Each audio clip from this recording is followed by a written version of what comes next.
Ready? 5, 4, 3, 2, 1. Good.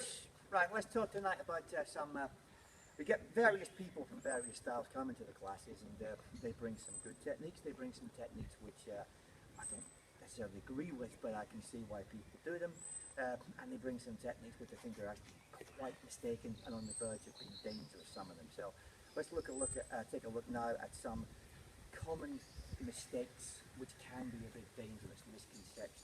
One is with the side headlock here. Alright, I see people here working straight away to hit to the groin like this, and then trying to get the hand in the face, alright, and I'll get the other hand, the left hand in the face like this. And this, it looks like it should work, but bear in mind, if I take a smack in the groin there, alright, it will tick me off a little bit. It probably won't put me, if I'm angry, alright, I'll be able to slightly defend it on the floor. He also can't get this hand in the face particularly effectively from there. And given his position here, I can take him down quite easily. Now when I take him to here this way, life is very tough for him. I can finish off like this. So I just hook the fingers there, thumb in the eye, bang, work him all over the shop. In reality too, the takedown will cause him some damage. So don't rely upon the smacking the nuts, and get position, then technique. Here, Ricky now grabs me there, he steps his right foot here and puts his fingers in my eyes like so. Now this position here, if I try and take him down, I'm going to get nowhere. There's nowhere I will take him. He's got a strong position, he's got the base there. And from here, you can push me up, you can now go for the throat, thumb in my nose, finger in the eye, take me back, cause me all sorts of damage from there. But he gets this by getting the proper position first, alright? Don't dick about here trying to hit the guy in the nuts. The guy's got a little bit of coke, a little bit of booze inside him, or he's just angry. He can take a blow in the nuts. Okay, and the time you waste doing, go back to the first position, the time he wastes here, alright, bang, I can drop him in a very aggressive way, finish him there. So don't let the guy take you down. Another stuff I see in terms of real problems, here like this kind of guard, okay, where the fingers are up like this and the thumb is loose here. This gives me a lot of opportunity. One thing I can just do that and quite easily break the fingers. An old teacher of mine would grab here, a little bit of lift and separate on the fingers. Or if I see this and he has the guard way too close to his face like so, I see this a lot, I can just hit his guard into his face. And you see the thumb, that thumb goes in his eye, it screws his thumb, and it quite badly screws his eye too. So, always keep a nice high guard, but bang, chin low, keep it nice and high, fingers, like fists. Now, when I say fist, another common misconception arises here about punching. If you punch, alright, to a human head, alright, and you know how to strike, it will hurt your knuckles. Here's a good thing to look at here. Let's come across here to this bit of concrete. This bit of concrete, I can hit this, bang, like that, heel of my hand, I can go on, no problem. Will I do the same, alright, with my knuckles? No. Alright, hitting a human head with force with your knuckles is a problem. So try and avoid it. If you hit with a heel with a hand, you lose a bit of range. But to be honest, most fights kick in relatively close in anyway. Here with a hand, I can get some afters in with the fingers in the eyes like this, and I will not screw up my knuckles. Alright, so do not think, alright, it's a good idea to punch with the knuckles. People wear gloves in combat sports to defend the knuckles of the fighter, right, rather than the guy who's on the end of the punch. Here with the hand strikes will cause similar concussive, percussive damage. The fist will cause more tissue damage, alright, but here with the hand strikes to be vastly recommended over the punch in a real fight. Alright, another couple of things. Knife. I see, come around here from you, Ricky, variations on this technique from the top. The guy's got a thread here. I come in like this, push into him here, punch the guy a couple of times, which is not great in itself as we discussed, then come back and do some take like this. Here, I have limited control over the weapon. Now, I can bang, but I'm actually quite close to this guy, alright, and I can't generate an awful lot of power from here. So punching him a couple of times like this, bang, he still has the ability to pull away and use that weapon, or just to cover a bit and transfer the weapon from there like so. Remember years ago seeing a girl who used to come to this class, who was about 7 stone, and she was training with a Muay Thai guy who used to come down here, whose neck probably weighed about as much as she did. So the idea that from this range, okay, with her knuckles, she would cause him sufficient damage to preclude that sort of response, I just don't buy. Okay, so we are going to go ahead and take a knife like this. One technique is this, where I'll loop across this way. Now you see my position there. The knife is well away from him, arm wrapped around like this, fingers here. So if I want to hurt the guy, I can just do a little separation there, bang, strike his elbow with my rib cage, hang loose now.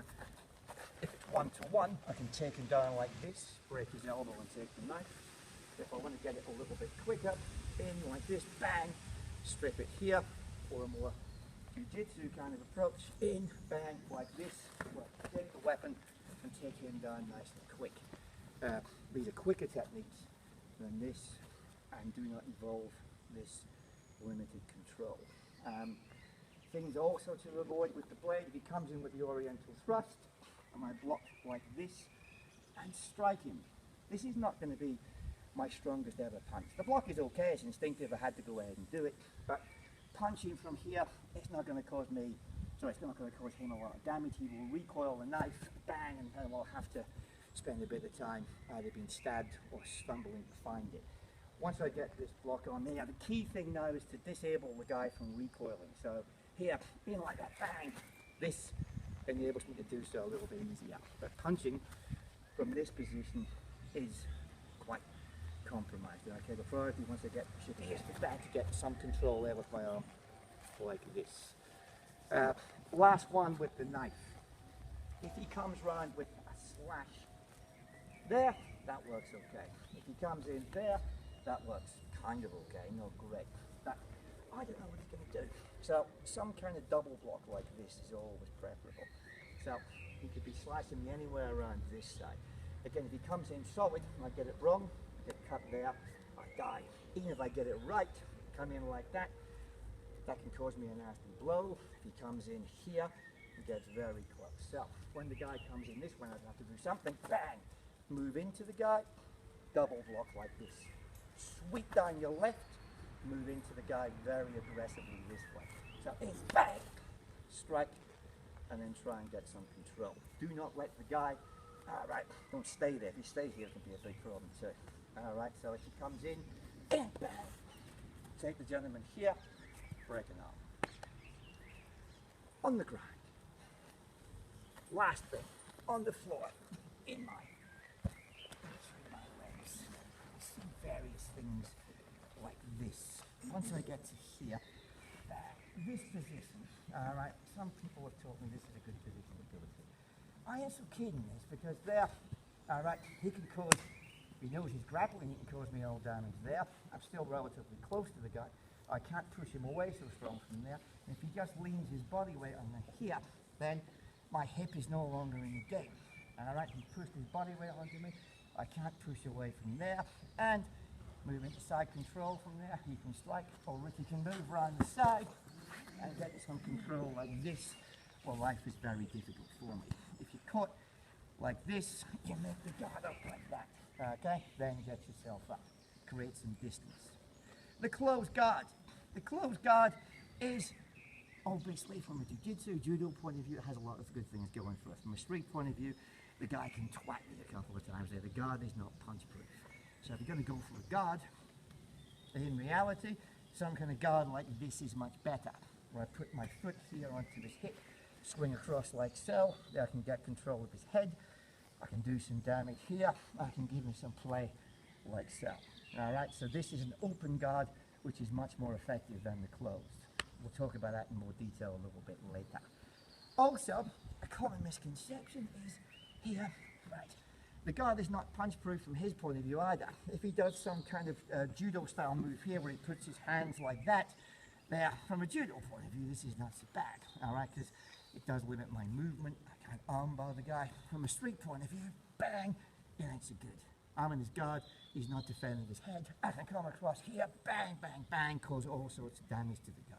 So, if you are in guard, your priority is to break it as soon as possible. thumb in my armpit. This position is good, takes away my ability to do any damn thing really. Headbutt the guy, bang, and then just push yourself out like so. And then I have an issue. Push. Last one, sir. Lie down here. Now, if you're in a position like this, a lot of people say when you're on the floor, bite the guy, alright, or just get your fingers in the eyes, the usual stuff like that. If you're caught in a bad position on the ground, you have to do a little bit more than that. Here, bang. If I push into his face there, try and bite me now, Ricky. Okay. No, his biting options are limited. Alright. Even if I do here, offer him a bit like that, bang, bang, bang, a grappler is going to push, alright, into your grip. Into your mouth. The bite goes here.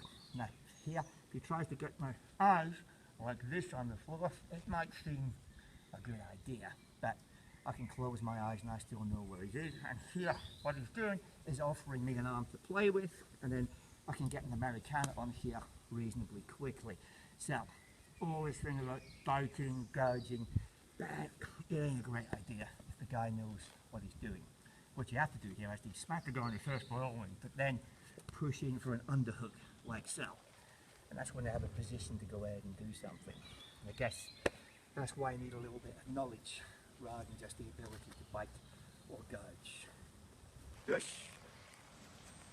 Okay, it's a bit longer than I expected, guys. Sorry about that one. Any questions?